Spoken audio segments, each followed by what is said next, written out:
Think about the incredible variety of shows and films available to us now, streaming from, well, everywhere. Yeah, from all corners of the globe. And you're able to enjoy them, likely in your own language, right? Mm. Either through someone speaking it or Yeah. words at the bottom of the screen. That seamless experience, that's powered by the world of media localization. It really is amazing when you stop to think about it. What's truly remarkable, I think, is the intricate web of processes and expertise that goes into taking content from one culture, one language. And making it work somewhere else. Exactly, making it resonate authentically with another audience. It's this huge industry, often kind of under the radar, but absolutely essential to how we all consume media today. And it's the future of this, well, essential industry that one of our listeners was really curious about. Ah, okay. So for this deep dive, we've really immersed ourselves in a fascinating closing keynote from Mark Howarth.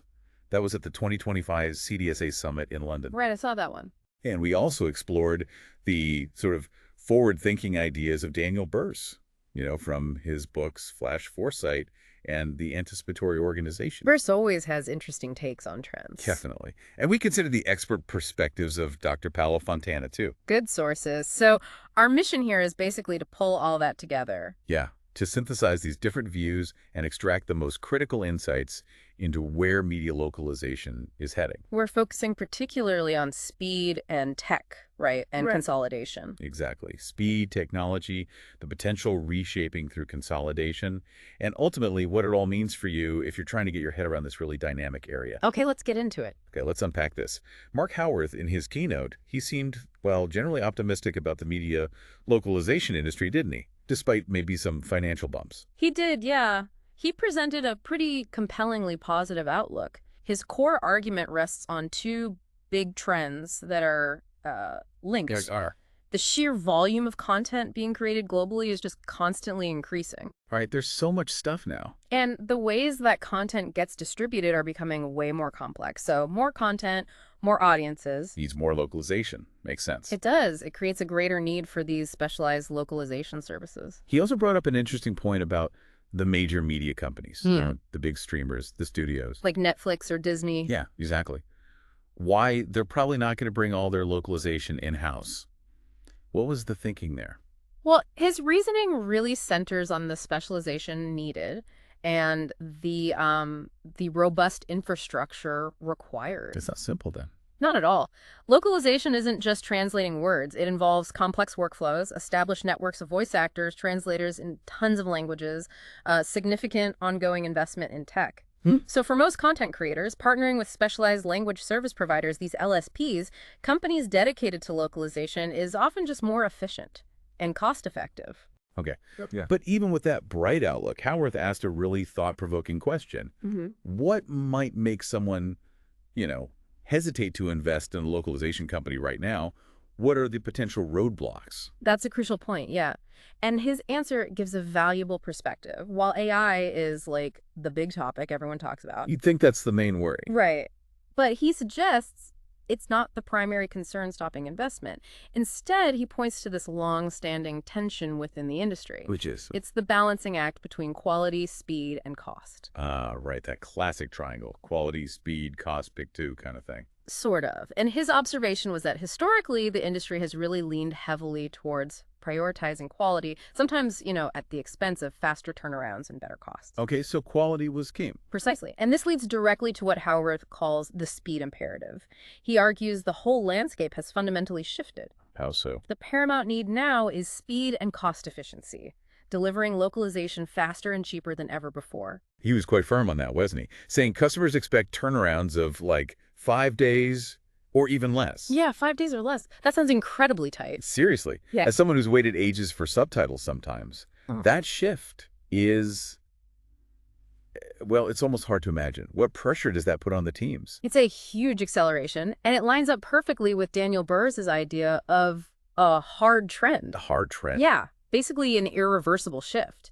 The demand for faster content delivery isn't just temporary. It's driven by, consumer expectations in our always-on, on-demand world. It's not going back. Okay, so if speed is the hard trend, how does AI fit in? That feels like the obvious answer for getting faster. AI is definitely a critical tool, no doubt. But as Howard stresses, it's like plugging in AI solutions isn't a magic bullet. It's not that simple. No. The industry needs fundamental process adaptations. You have to change how you work to really leverage AI and hit those super fast turnarounds. He even mentioned the possibility of fully automated workflows for some content. Yeah. That sounds like a massive change. It does, and we can probably expect that for more standardized stuff, less nuanced content types. But not for everything. No, definitely not. For the high stakes, premium projects where cultural sensitivity and complex detail are critical human oversight, human expertise, that's still going to be essential for quality and accuracy. Okay, that makes sense. Now, Howard also made a pretty big prediction about the industry structure itself. He suggested we might see a lot of consolidation. Yeah, that was interesting. His projection is that the industry might shrink down to just 2 to 4 dominant companies. 2 to 4. Wow. Why? He thinks it'll be driven mainly by the tech sophistication needed and the security measures required to meet these demands for speed and efficiency. You need scale for that. Look like big players getting bigger. But then, almost contradicting that, didn't the sources also hint at growth for smaller, specialized companies? How do those two things fit together? That's a really crucial nuance, yeah. While these huge companies consolidate for scale, we're also likely to see boutique localization houses pop up and grow. Specializing in? Really specific things. Think interactive gaming, maybe immersive VR experiences, or languages with really unique, complex cultural aspects.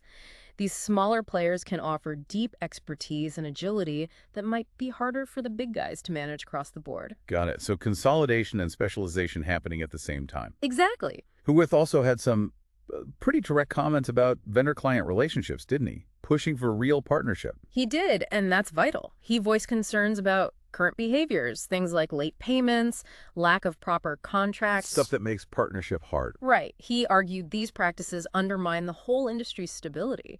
His call was for a shift towards, real collaboration and mutual respect. And he also challenged conventional wisdom a bit, suggesting the industry needs to prioritize speed, and quality will often sort of follow. That sounds counterintuitive, maybe. It is, especially given the traditional focus on perfection, but it reflects the changing market pressures. His point is, clients often prioritize getting content out fast, even with minor imperfections. Over waiting longer for absolute perfection. Exactly. Timely release is becoming more critical in many cases. Finally, on Howarth, he addressed the elephant in the room. AI's growing, maybe often unacknowledged role already. Yeah, he underscored that AI tech is already being used in various stages, even if it's not always shouted about. Okay.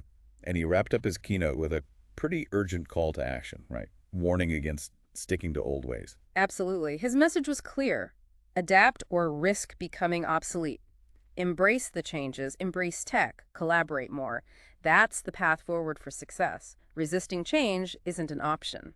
So Howarth paints this picture of rapid, tech-driven change.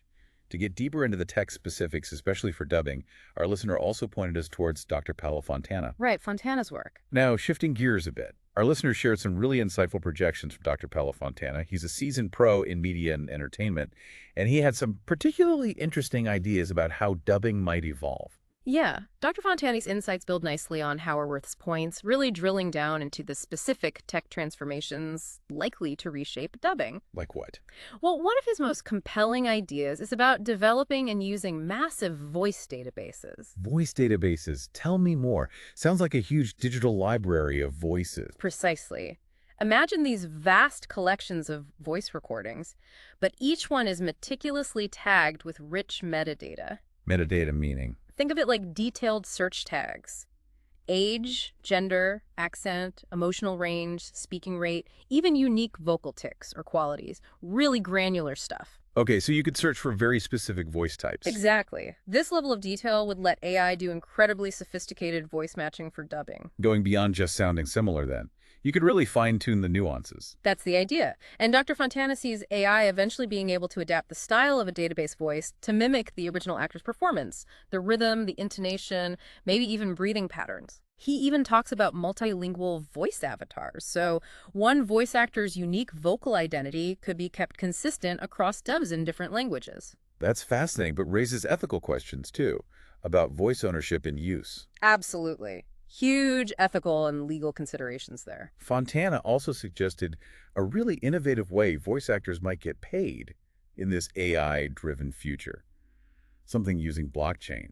This sounds really futuristic. It does. He proposes a blockchain-based royalty system just for AI dubbing. Picture this.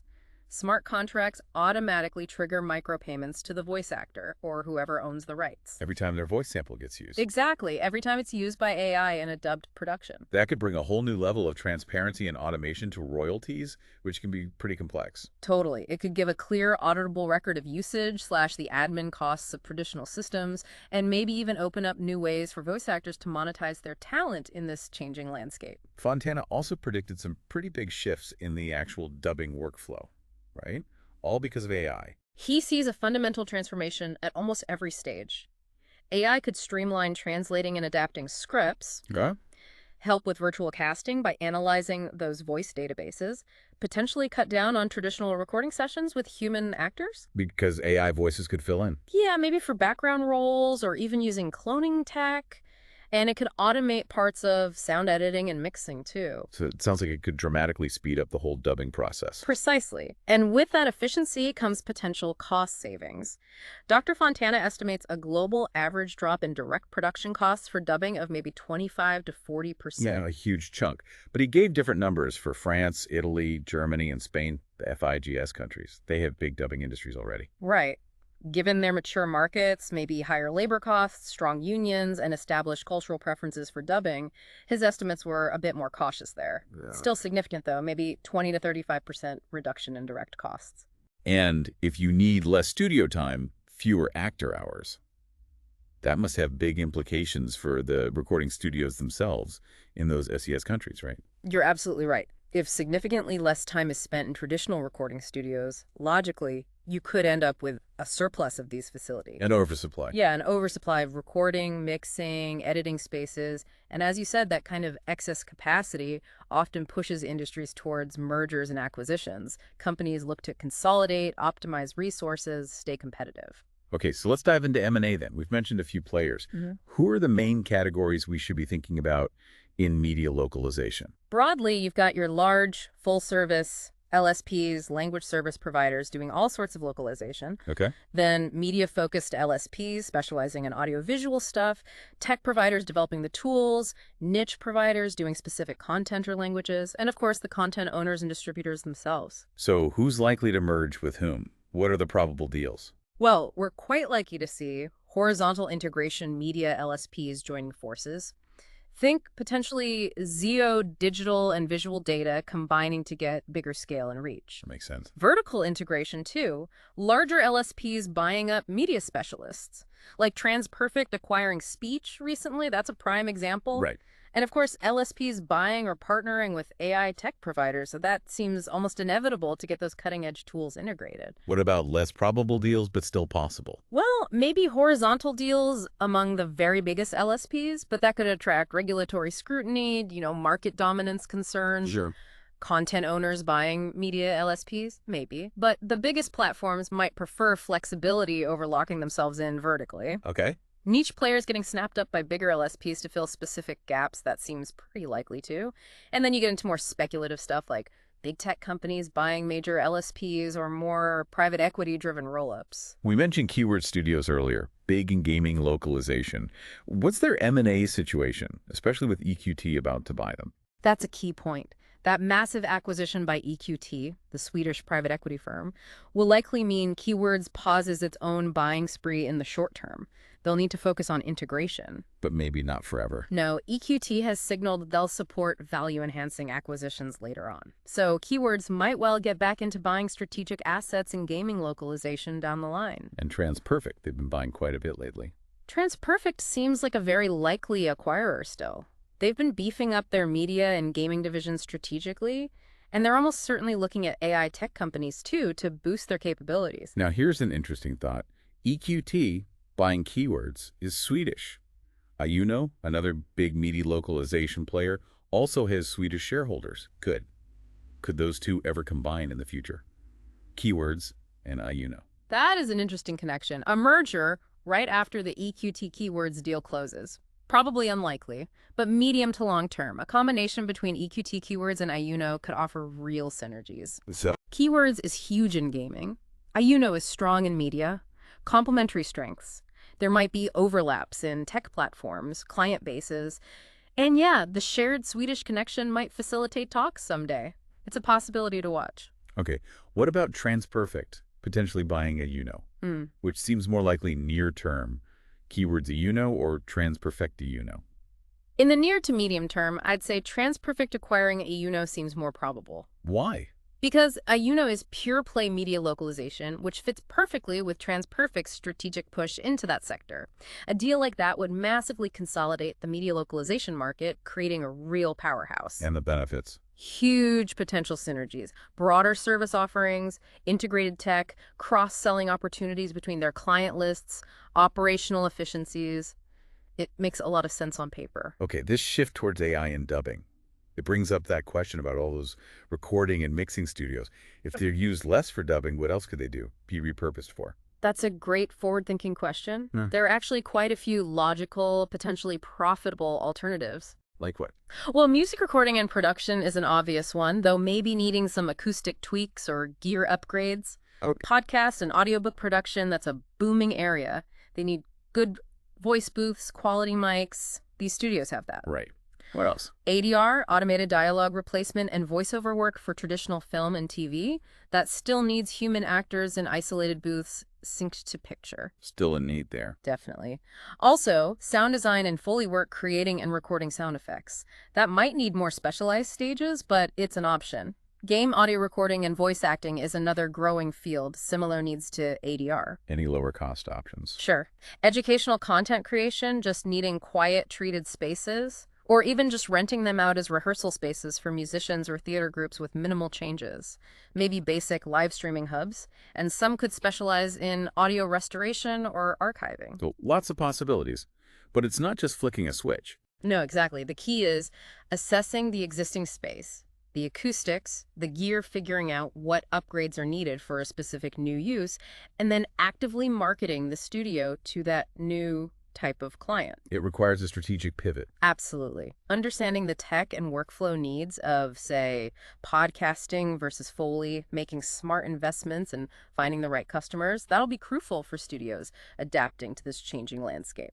Let's circle back one more time to AI's direct impact.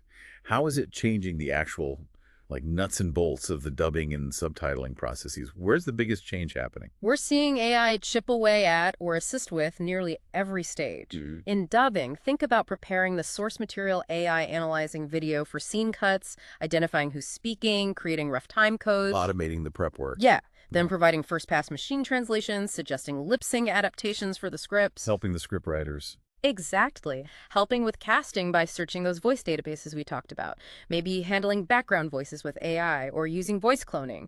Even assisting with the initial audio mix or parts of the quality control check. And the result is? Potential for big cost reductions, definitely faster scheduling, and it even helps sales by making it feasible to offer dubbing in way more languages. Okay, and what about subtitling? Similar story. Very similar. AI helps prep the source material. Automatic speech recognition, ASR, creates the first transcription draft. Machine translation handles the initial translation. Getting faster all the time, too. It is. Then AI can suggest timings, line breaks for readability, automatically apply formatting rules from style guides. Takes out some tedious work. A lot of it. Yeah. And then AI helps with QC checking timing, readability, formatting, translation consistency. Again, the big impacts are faster turnarounds, lower costs, and the ability to subtitle into more languages, maybe even using data to see which languages audiences actually want most. So it sounds like AI isn't just about cutting costs, though that's part of it. It's also about widening the reach of content, making more stuff accessible globally. Precisely. And the benefits even trickle into sales and marketing for these localization companies, helping find leads, personalize marketing, analyze content trends, optimize pricing, do market research. AI's impact is really broad. Okay, so bring this all together. If you had to boil it down, what are the core insights our listeners should really take away from this deep dive into media localization's future? I think the main narrative is one of, well, significant and speeding up change. It's driven by this massive global demand for content and, crucially, the transformative power of AI. Right. This is very likely pushing the industry towards consolidation, bigger players seeking scale and tech advantages. But at the same time, we'll see specialized niche players thriving by focusing on specific needs. The two trends happening together. Exactly. And those traditional ways of working, they're being rapidly rethought and adapted to bring AI into the workflow, which promises big gains in efficiency and cost savings. And M&A. Oh, yeah. Expect continued mergers and acquisitions activity as all these trends play out and companies jockey for position. This has been really illuminating. Yeah. A fantastic snapshot of a super dynamic industry, and it directly hits on the questions and curiosity our listener brought to us, polling from those expert sources and analysis. Absolutely. And it leaves us with maybe a final thought for you, our listener. As all these changes unfold in media localization, think about how they might ultimately shape the diversity of content that actually becomes available in your language. Good point. And the overall accessibility of stories from around the world.